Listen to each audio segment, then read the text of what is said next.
My little sister and I were born enemies. When it was our turn to reincarnate, we were supposed to be twins, but she wanted the title of little princess of the most powerful billionaire family in New York all to herself. So she kicked me straight into the womb of a washed-up C-list actress and crawled into the billionaire wife's belly instead. Too bad she had no idea that family was completely fucked up. The billionaire father was obsessed with his wife to the point of insanity. The mother was a soft, sheltered sweetheart with a saint complex. And the adopted older brother was cold, possessive, and dangerously unhinged. In our last life, my sister got tortured by that psycho brother until she was barely human. Her legs were ruined. Meanwhile, my actress mother clawed her way up to become an A-list queen of the screen. And she dragged me with her, starting me out as a child star and molding me into one of the hottest young actresses in Hollywood. Then my sister, eaten alive by jealousy, strapped explosives to herself and blew us both up on an award stage. When I opened my eyes again, she shoved me aside and dived headfirst into the C-list actress's womb before I could move. "This time, I'm the one getting the glamorous life," she said. I laughed because she had no clue. The illness and that billionaire family? I could cure every last one of them before I was even born. That psycho adopted brother? I could have him wrapped around my little finger in no time. As for the actress, she chose this time. Now that was the real monster. "Big sis, this time you can go get tortured by that insane family in the underworld." My sister shoved me so hard I nearly lost my grip on the edge of the mirror world. Without even looking back, she dove toward the reflection of a heavily pregnant C-list actress. I clung to the edge and refused to fall. The young, ridiculously handsome king of hell looked genuinely confused. Is your sister always this impatient?" In our last life, when we heard we'd been selected as part of his reincarnation study and were allowed to choose our next lives, my sister got so excited she practically vibrated. Before he could finish explaining, she kicked me into the actress's womb. I am not spending another life as sisters with that bitch. She doesn't deserve it. The king of hell had looked pretty helpless after that, so he changed the rules on the spot and let us each choose a family. Terrified he might change his mind, my sister didn't even wait for him to finish before she scrambled into the billionaire wife's womb. So in our last life, neither of us ever learned what he hadn't finished saying. But I knew it had to matter. Seeing me still hanging there and refusing to be reborn, he smiled with interest. "You really are smarter than your sister. Fine, I'll tell you the extra conditions of the experiment." Once he finished, I finally understood. After changing the study last time, he'd added 2 secret conditions. He gave each of us the power of directed inner speech, meaning certain people could hear our thoughts, and top-tier beauty. He wanted to see what would happen if a mentally unstable billionaire family could hear our minds, and whether unmatched beauty could change the fate of an actress and her daughter. But in our last life, neither of us knew those abilities existed. Which meant my sister must have discovered the family was crazy and then used her inner voice to trash-talk them non-stop, accidentally letting them hear every word. That explained everything. No wonder the entire family despised her from the time she was in the womb.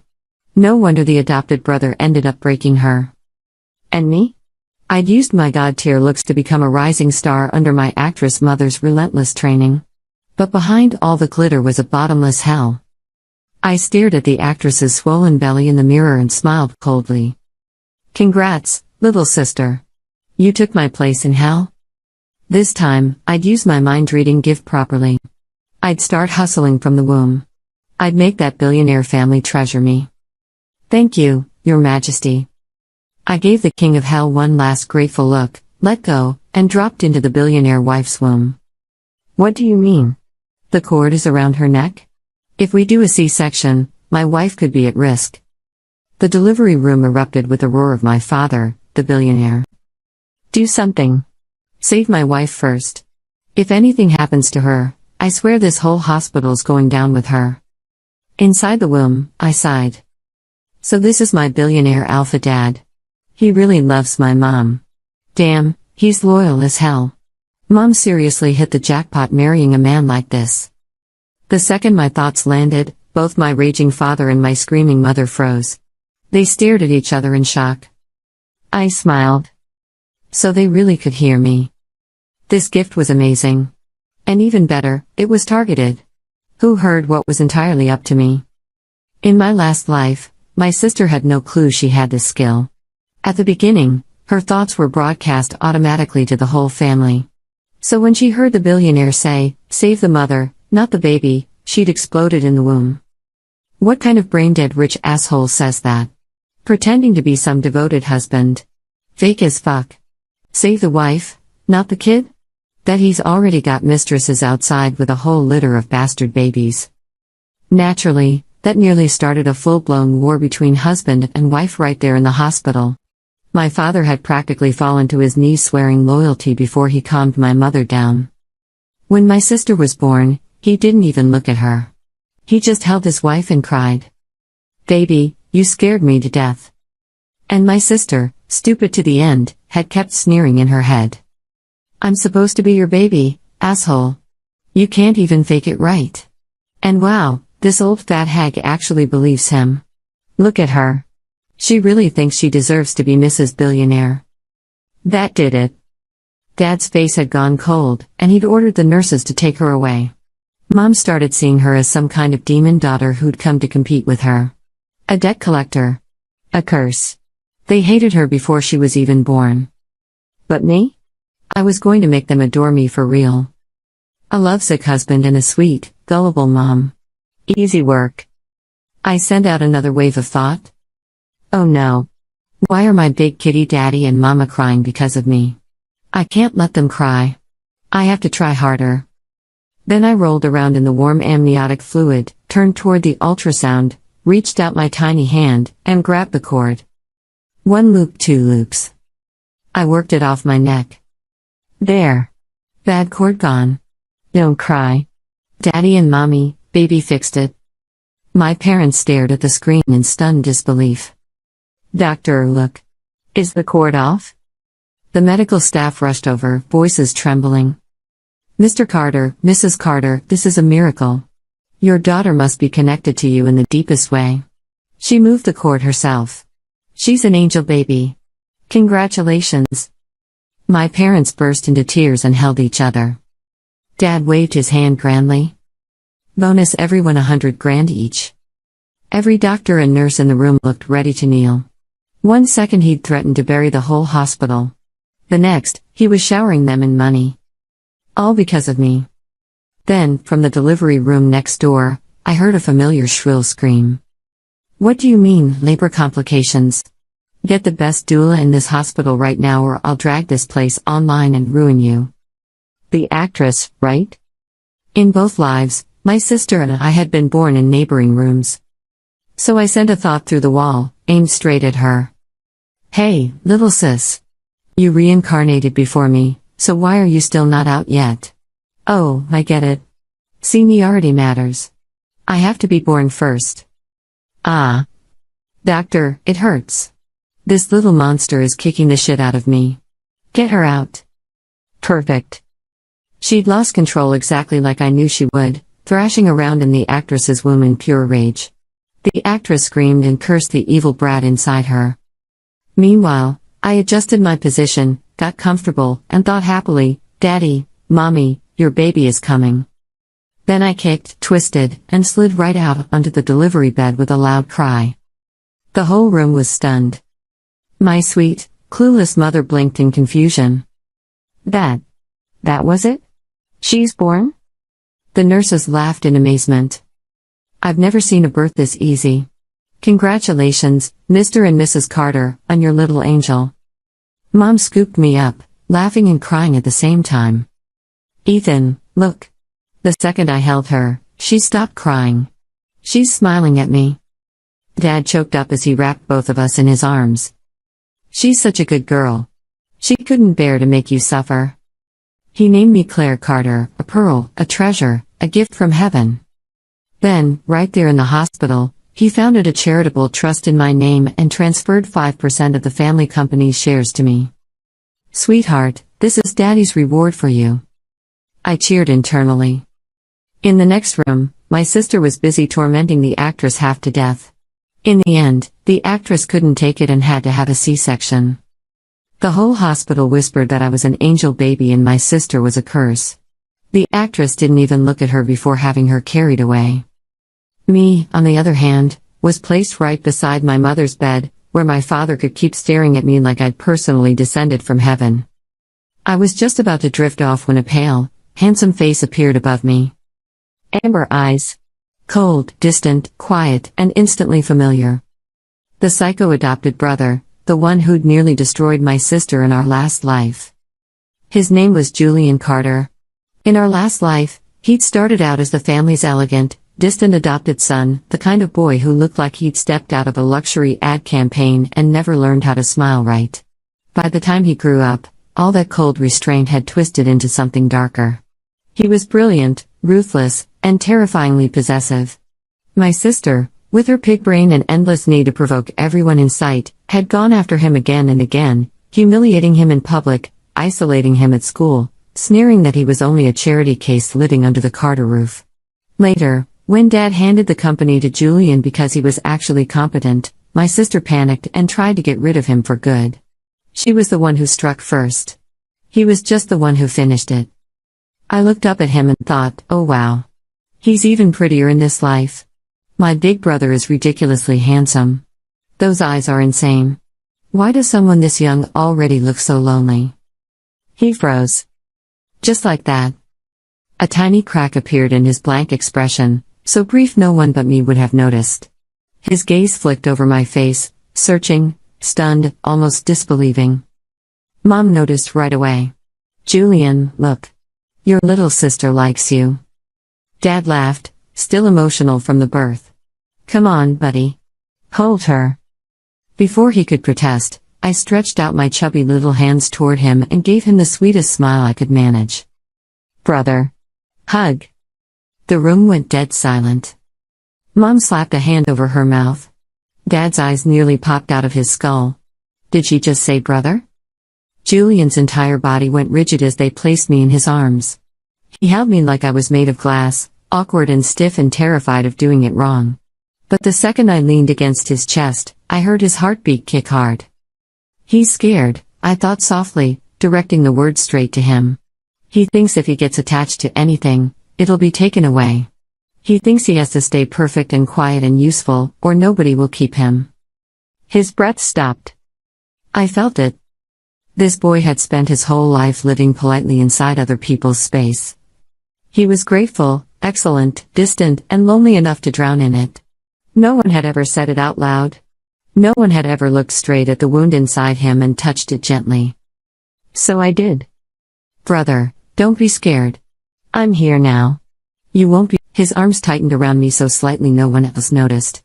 Then, after a long moment, he bent down, removed the small jade pendant from around his neck, and hung it carefully over mine.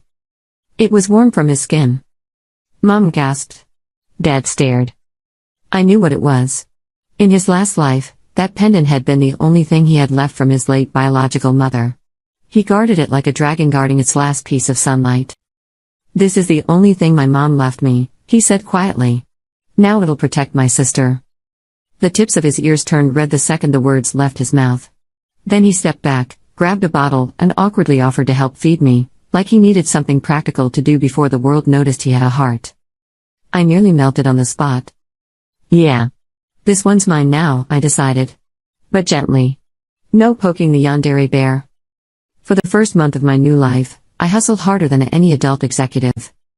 To help Mom recover her figure fast, I refused breastfeeding from day one and happily drank formula. At night, I stuck to a strict feeding rhythm.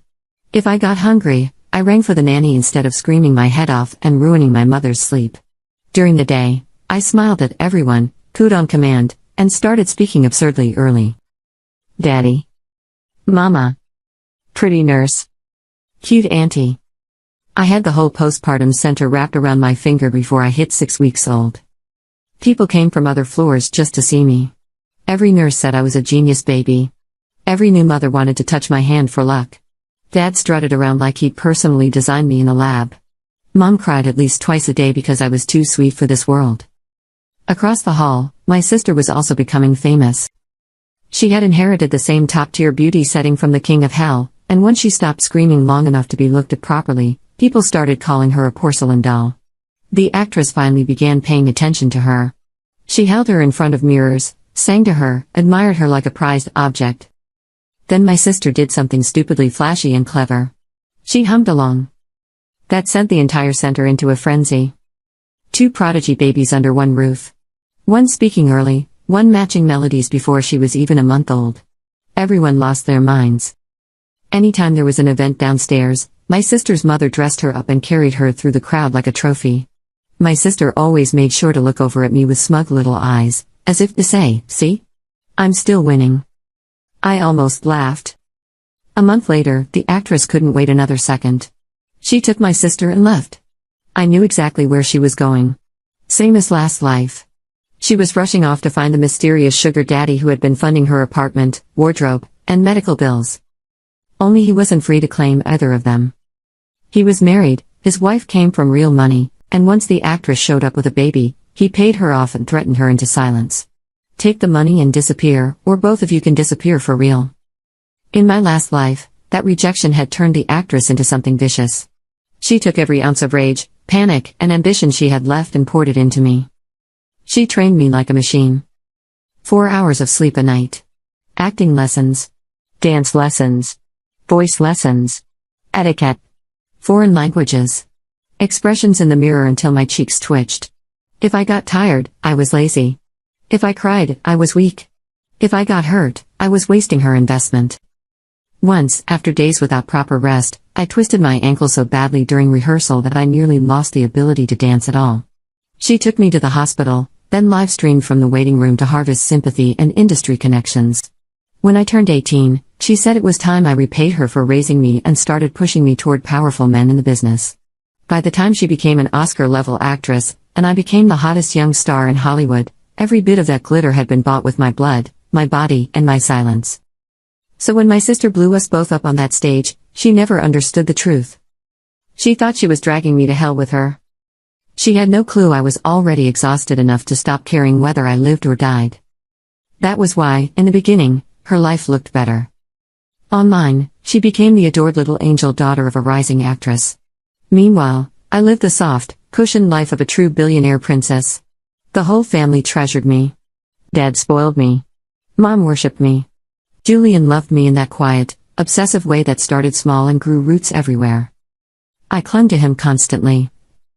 If he went to the study, I toddled after him. If he left for school, I cried like I'd been abandoned by civilization. If it thundered at night, I hugged my pillow and ran straight into his room. At first he tried to be strict. "You can sleep here," he said one rainy night, looking deeply inconvenienced by my existence, "but stay on your side." 5 minutes later, I had one leg thrown over his waist, my face buried in his shoulder, sleeping like the dead. He stared at the ceiling for half the night. I know because I peeked. His hand eventually came down and patted my back in slow, careful rhythms until I drifted off again. Brother is so good to me, I thought sleepily. I need to grow up fast and protect him too. His hand stopped. Then he gave this tiny helpless laugh in the dark. "You little brat. I'm the one who's supposed to protect you." Time flew.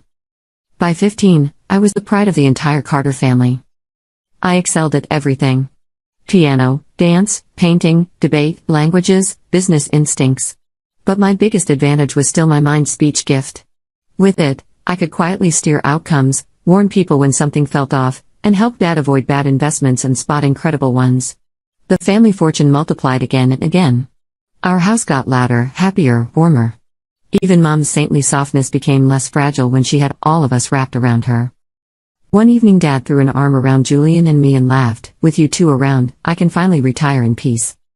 I hugged Julian's arm and pouted. "I don't want to work. I just want Brother to support me forever. I want to be a princess for life." Julian looked at me like I'd handed him the moon. "I will," he said quietly. "I'll take care of her for the rest of her life." He worked even harder after that.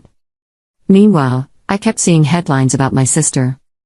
The actress had renamed her Olivia Hart for the American market and pushed her into entertainment early. With the beauty setting turned all the way up, Olivia became the internet's darling. People said she was unreal, almost too gorgeous to exist. Directors loved her.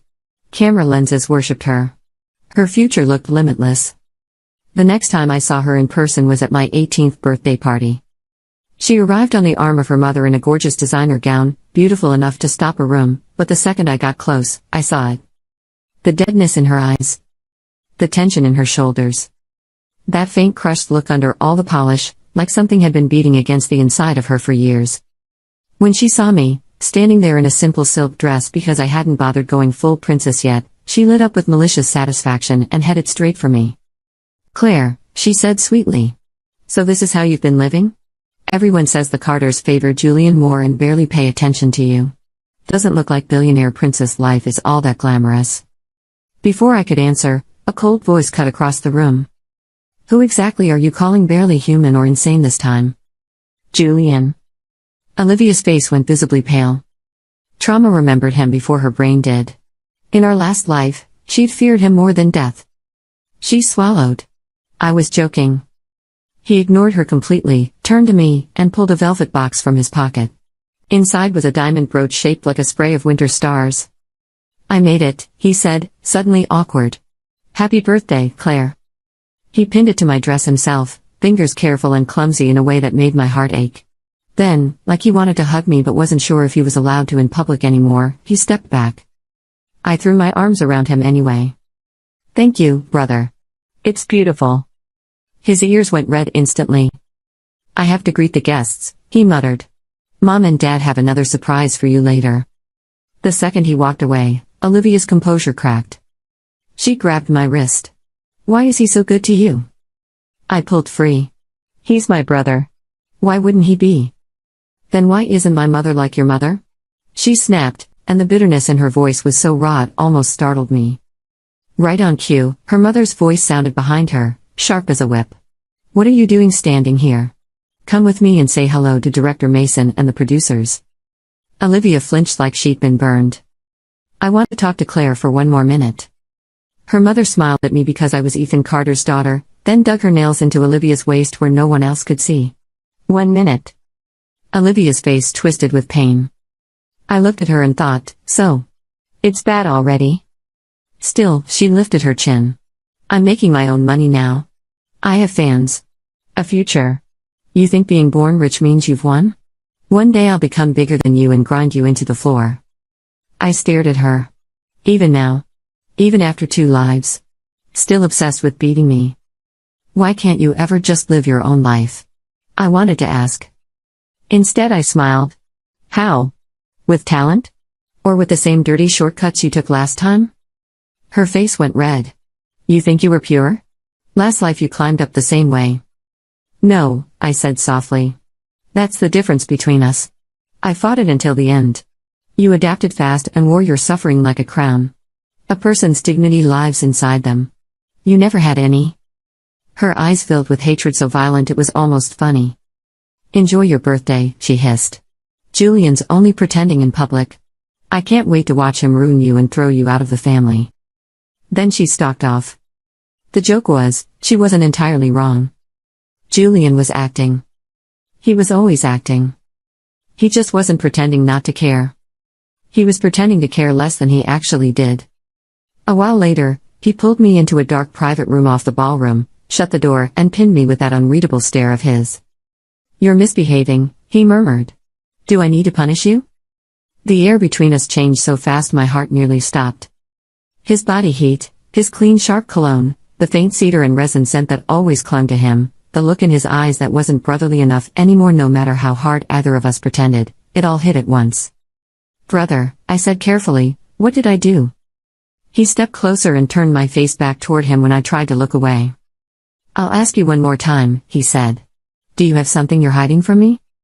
For one horrifying second, I thought he'd heard everything. Not just my recent plans. Everything. The reincarnation. The previous life. The things I had endured. The way I had approached him in this life with a strategy in my head and ended up falling into something much messier, much warmer, much more real than strategy. "No," I lied. "Nothing." He took my hand and pressed it to his chest. His heartbeat was hard and fast under my palm. Mine nearly short-circuited on the spot. This should be illegal, I thought wildly. Why is his body this unfair? Why did no one warn me that my terrifying adopted brother would grow up into this? I panicked and immediately shut my thoughts off from him. He gave a low amused sound. What's wrong? You look like you want to run. I exhaled shakily. Good. He hadn't heard that part. The party's almost over, I said. Can we go back out now? He looked at me for a long moment. Something hurt flashed through his eyes so fast it almost didn't exist. Then he stepped back. Fine. The second we returned to the ballroom, the nosebleed I'd been barely holding back from sheer nervous overload started pouring. Olivia appeared with a champagne flute in hand and grinned. What's wrong? Did Julian hit you? Before I could answer, Julian emerged from the private room behind us, face dark, not even glancing our way as he walked off to the other side of the hall. Olivia's grin widened. See? I told you. All that sibling affection is fake. You're pathetic, Claire. 18 years old, and your parents aren't even here. Your brother hates you. That's your big perfect life? Who told you we weren't here? A deep voice said. Dad. Mom beside him. They'd been traveling abroad again on one of Dad's endless honeymoon tours with her, but they'd made it back in time. The second Mom saw my nosebleed, she rushed over in heels and panic. Baby. What happened? Did your brother not take care of you? Dad's face went stone cold as he looked at Olivia. Did you do something to my daughter? For all her 2 lifetimes worth of arrogance, she still recoiled under his pressure. Her mother heard the commotion and came running. Mr. Carter, I'm so sorry. My daughter's young and clueless. Please don't hold it against her. Dad frowned. Who are you? Her face turned white. Because technically, neither of them had been invited. They had gotten in through someone else and were hoping proximity would do the rest. We're friends of Claire's, the actress lied quickly. The girls were just chatting. Olivia forced herself to nod. I came back from the powder room in a new dress just in time to say, that's a lie. I didn't invite them. The room shifted. Every eye turned to me. Then to my gown. It was a custom piece, hand-finished in diamonds and light, the kind of dress that looked like moonlight turned into fabric. People started whispering immediately. Dad and Mom walked me under the spotlight, one on either side, and Dad took the microphone. Thank you all for coming to celebrate my daughter's 18th birthday. Tonight, I'd like to announce that I am transferring another 10% of my personal shares in Carter Group to Claire as her gift. The room exploded. This pushed me into a level of wealth that made seasoned investors visibly dizzy. Dad looked at me and said, loud enough for everyone to hear, I want my daughter to know that no matter what she chooses, the Carter family will always stand behind her. You are free, sweetheart. Live the life you want. I nearly cried. Then I sent one neat little thought straight into Olivia's head. Yes, they've all been acting. Acting protective. Acting casual. Acting like they don't adore me, just so I could grow up safely. You guessed right about Julian too. He is acting. He likes me far more than you think. Olivia's face twisted so hard her mother slapped her and dragged her away before she could explode. A little later, Julian rolled in the birthday cake himself. It was ridiculous and perfect, decorated with a tiny sugar family of 4. He handed me the knife, a pink bow tied around the handle. I made the topper, he said. It means our family will stay happy forever. I looked up at him, eyes burning. Cut it with me? He nodded and covered my hand with his. Music swelled. Confetti fell. Around us, people started whispering. Those two look incredible together. They're not blood-related, right? He already runs the group, and she's the family princess. What a pair. I blinked. Julian, standing behind me, smiled in a way that felt almost satisfied. At the time, I thought I had imagined it. I hadn't. Olivia saw everything and finally snapped. She screamed that one day she would surpass me, that she would crush me, that I was nothing without my family. Her mother slapped her again and dragged her out before security had to step in. Watching them leave, I felt more tired than triumphant. Because I knew what came next. The entertainment industry was filth wrapped in gold. A mother like that would never let a daughter like Olivia rest. A violent temper, no real support system, and bottomless envy, someone like that was bound to be used and broken. And Olivia was exactly the kind of person who, if she went down, would try to drag me down with her. So I prepared first. Over the next 4 years, I went overseas for college. Publicly, I studied business and film. Privately, I worked nonstop. I learned screenwriting, directing, production, and financing, everything I needed to build a clean studio of my own, one that could protect talented people who refused to play the industry's filthy games. During those 4 years, Olivia got huge. She starred in one award contender after another. She released music. She became a dual threat star with a massive fan base and endless headlines praising her beauty. Her mother finally got the comeback she had always wanted to. From the outside, they had won. From the inside, I could already see the path Olivia had chosen. The same one I had been forced down in my last life. Obey.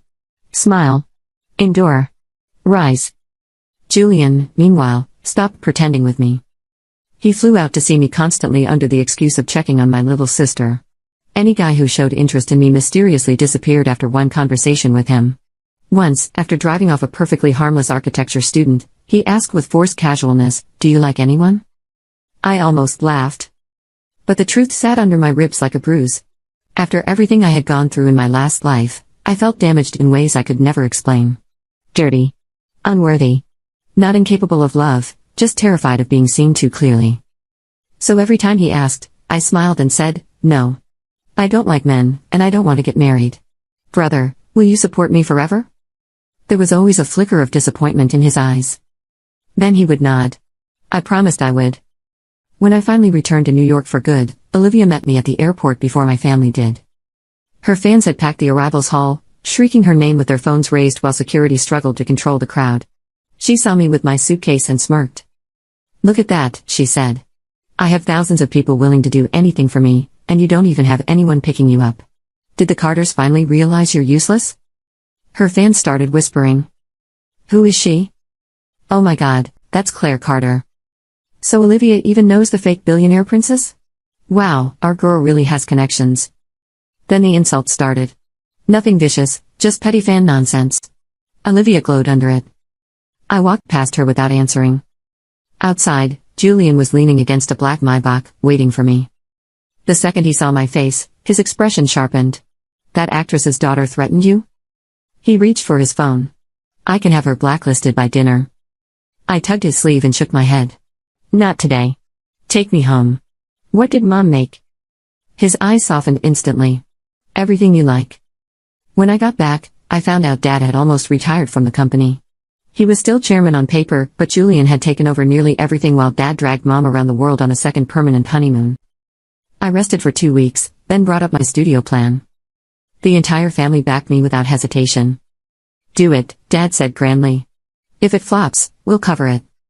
Then I dragged him into the role of honorary chairman so investors would stop hyperventilating.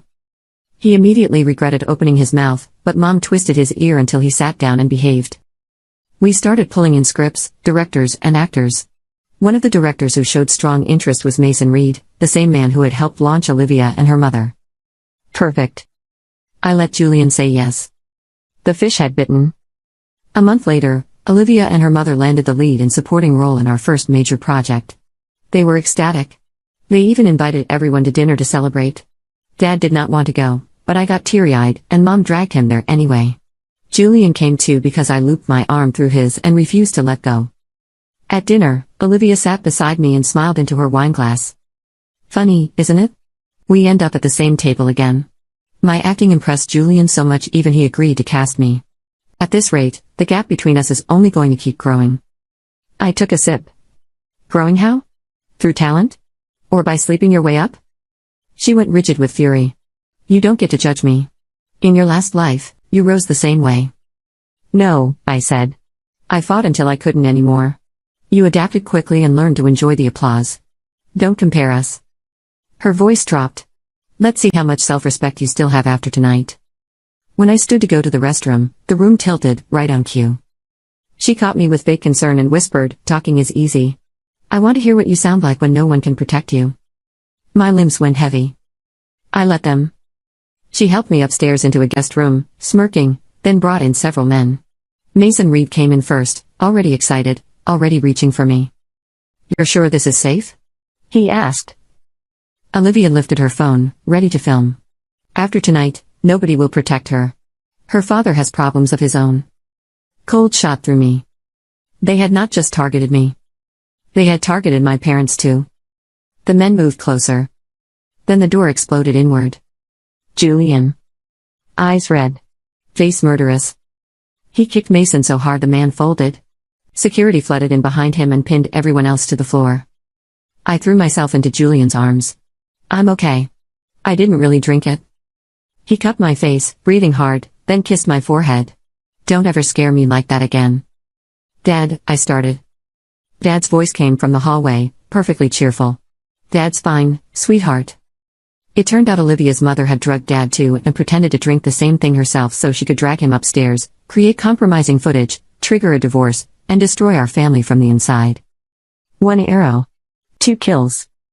Except my mother had burst in with half the security team and beaten the actress so badly with a handbag and a high heel that I almost felt sorry for her. Almost. Later, I learned the worst part. Julian had known about my plan for a long time. For years, actually, he had been quietly watching over me because he was terrified something would happen when I was alone. When he realized I was setting a trap to expose Olivia and her mother, he told Mom and Dad. The 3 of them decided to move together and finish it properly. Dad laughed when he admitted it. Your old man can act too, you know. Mom smacked him. Your part was awful. If I hadn't backed you up, you would have ruined everything. I looked at them, my insane father, my sweet mother, Julian standing beside me with blood on his knuckles and panic still in his eyes, and suddenly my throat closed.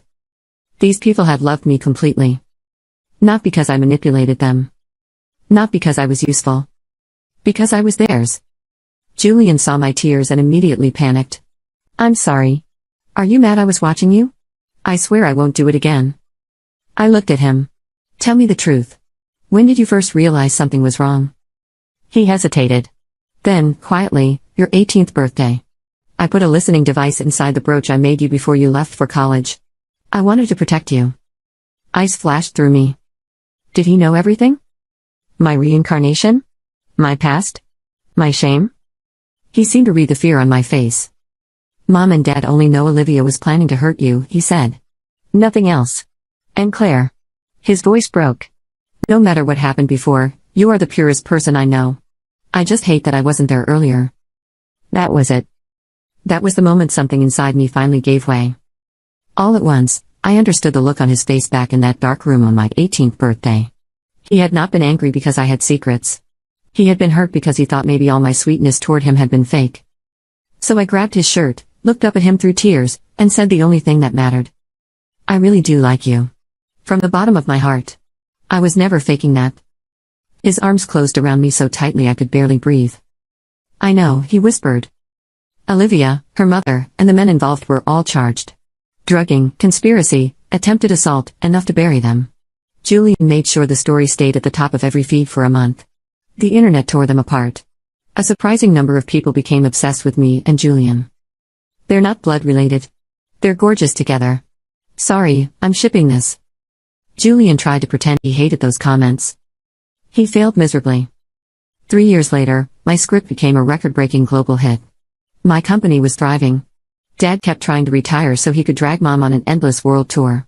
One day, he asked if Julian and I wanted to inherit the whole group together. I made the same face I always did. No thanks.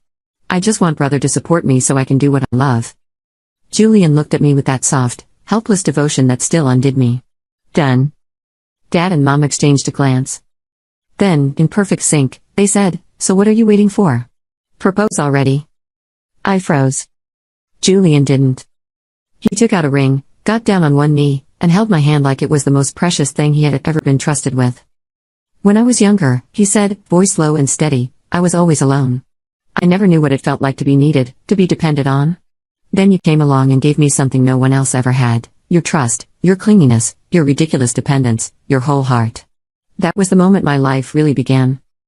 My vision blurred.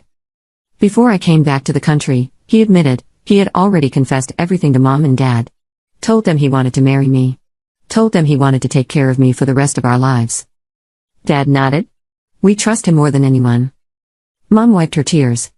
I never wanted my baby girl sent off to some stranger's house where I have to worry every day. If it's Julian, then she's still home. Julian looked straight into my eyes. I don't know the perfect way to propose. But I know I can give you the safety you want. I'm not asking for a promise. I'm offering you everything I have, my past, my future, my whole life. So let me keep the promise I already made you. Marry me. Let me protect you forever. The ring was elegant, understated, devastating. I stared at him and thought about the first time he held me. The jade pendant. The awkward brooch. The years of quiet watchfulness. The way he had loved me with so much restraint it almost looked like distance. This idiot, I thought through tears. He really thinks his life began with me. What he didn't know was that maybe I had approached him at first with a mission in my head. But somewhere along the way, I had fallen completely for the clumsy sincerity of his love. Somewhere along the way, home had become wherever he was. So I nodded and whispered, yes. His hands shook as he slid the ring onto my finger. Then he stood and pulled me into his arms while my parents cried, laughed, and practically planned the wedding on the spot. We got married on a private island in the South Pacific that Dad had bought in my name years earlier just because he could. Blue ocean. White sand. Endless sky. Mom worked with a top designer to create my wedding gown, a dress sewn with diamonds like scattered stars. Dad walked me down the aisle in tears. Julian stood waiting beneath the white floral arch, looking like the answer to a prayer he had been too afraid to say out loud. In front of everyone who mattered, he put the ring on my finger again and vowed that in this life and every life after, he would never let go of me. The entire internet exploded with blessings. Somewhere in prison, when Olivia heard the news, she finally broke for good. Even then, she was still screaming that if she got one more chance, she would beat me next time. She never understood. There was never going to be another next time for her. And on our wedding night, Julian was no longer pretending to be just my brother, no longer pretending to be patient, no longer pretending not to be consumed by me. Later, with his arms around me and his voice low against my ear, he murmured, "You know something? When I realized you were hiding things from me all those years ago, I wasn't angry. I was happy." I turned to look at him. He kissed the corner of my mouth. Because it meant I didn't have to keep hiding how possessive I was. I decided then that I was going to marry you. A memory flashed through me. All those guests at my 18th birthday party. All those suspiciously timed whispers about how perfect we looked together. I narrowed my eyes. Those comments that night. Were those your doing? He smiled against my skin, absolutely shameless now. Every single one. I laughed so hard I nearly cried again. So he had been the best actor in the whole family all along? He tightened his arms around me and kissed my ear. "This life," he whispered, "I got to protect you." I laced my fingers through his and pressed them to my heart. And for the first time across all my lives, I knew with absolute